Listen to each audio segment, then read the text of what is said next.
What's up, everybody? Spiritomb guy here, bringing you a Pokemon Showdown commentary against Patrikodominic, I think that's how you say it. So this is one of the better matches I've had recently, and let's get into it. So I'm using a sand team with just a bunch of dudes that work well in the sand.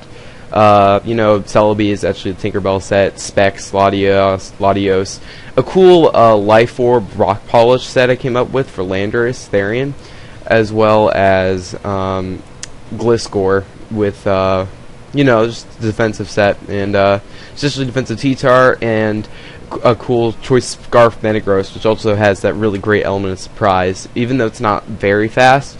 Possible threats on his hand, I'm really need to watch out for that Dragonite, depending on what it's going to want to do. And that Medicham looks pretty scary, especially if it's Scarfed, because it does carry the Ice Punch most of the time, and if he predicts correctly with it, he can do a lot of damage once my Gliscor's gone. So I'm going to actually lead off with my Latios as he leads off Medicham. And for turn 1, I make a really big over-prediction, go for the Hidden Power Fire, predicting his Ferrothorn to come in, but that really didn't work out for me. I should have not messed around with this thing and gone straight for the attack. And so now I'm forced out into my Metagross as I go for the trick, predicting the switch into the Metagross, and that does work out quite well for me. And now I can easily go into my Landorus, because he's probably just going to want to get up his Stealth Rocks. I'm not going to go for the Rock Polish. What I'm actually going to do is go for the Stone Edge, predicting the switch into the Dragonite. And I do get that prediction correct. And I know I could finish the Dragonite off this turn, but I'm just going to go for the Hidden Power Fire in case he does decide, or the Hidden Power Ice in case he decides to go for into the Ferrothorn. And that does work out well for me, because now I can probably 2-hit KO him with the Earthquake. And he'll actually go for the Choice Scarf Power Whip here, which doesn't do that much. So, I mean, it does do a lot, and because of the Life Orb, I'm probably not going to be sticking around for too much longer. But I don't really need my Landorus anymore, so I'm just going to let him take me out with my Medicham and see what he's going to lock himself into, as well as get some tasty Sandstorm damage on him. But I'm going to go straight out into my Gliscor, or actually Sandstorm isn't up yet, my bad. Seeing that he's locked into High Jump Kick, and what I really wanted to do was get his Rotom Wash out here and do a double switch back into my Celebi, and now I go for the Thunder Wave, predicting a switch into either Medicham or Dragonite.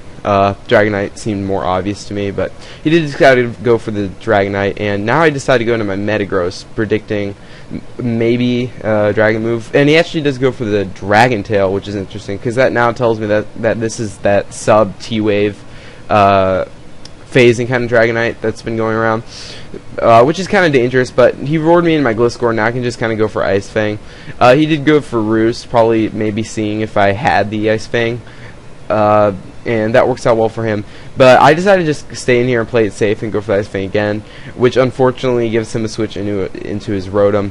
And now I just go for Protect to see what he's more than likely going to lock himself into, because since I did do damage to him, I didn't see Leftovers as after turn effect. So I'm figuring he's choiced. So now I do to go into my Tyranitar to take the HP Fire pretty well. He does get a crit. I don't really care. It didn't really matter in the long run.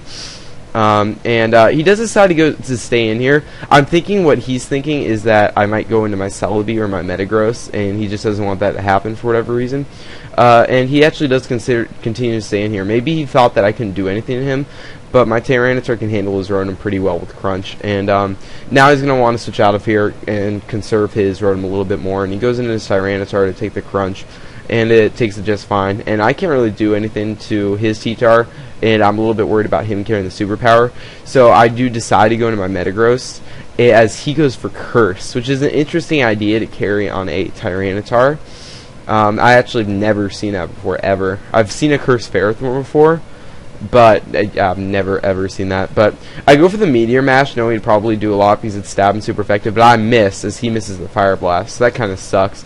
And I go for the Meteor Mash again, I miss again because my luck is terrible, and he hits a Fire Blast, which kind of is salt in the wound right there. So that kind of really cost me my Metagross, because I really want to stay in and get damage on this T-Tar with Meteor Mash so I can revenge kill with one of my other guys. But it does cost my Metagross because of the hacks, which does kind of suck. I would have had it to see whatever else comes in, but now I go to my Celebi and finish off the Tyranitar with the Leaf Storm, and the Tyranitar goes down, so that's all good. Now I think he goes into his Dragonite, which is probably the perfect time to bring it in because I was out on -2 Celebi, and he's able to easily get off the Roost, get himself back to full. I'm just going to go for the Ice Beam just to break his multi-scale, as I don't exactly remember what he goes for. I think he gets fully paralyzed, yeah. Which does kind of suck for him, but I think it sort of makes up for the mishacks I got on with the Metagross earlier. So now I predict the switch into Rotom because it seems like it would be the last chance for him to bring it in, and I go for the Crunch, which takes the Rotom out, which is really great for me because that thing would have been a hassle, especially this late game. So now he goes into his Medicham, and I just want to stay in here, seeing what he's going to do. And he actually does over-predict and go for the Ice Fang, predicting my switch into Gliscor, which is really good because I'm able to get that Medicham out of the way. And he actually makes another over-prediction here, predicting me to go in my Gliscor once again, and goes for the U-turn, and U-turns in his Dragonite, which costs him his Dragonite as well. So, honestly, sometimes over-predictions just really don't work for you, and that's what happened to my opponent in this case, because now he's going to go in his Landorus. And the reason he goes for Stone Edge here is because it's his only chance of winning, because I have 2 other guys that aren't hit by ground moves. But I will be able to take him out with the Ice Fang, and that will be the game. So, I really hope you guys enjoyed. I'll probably start an LP in the future that you guys can look out for, and I'll see you guys later.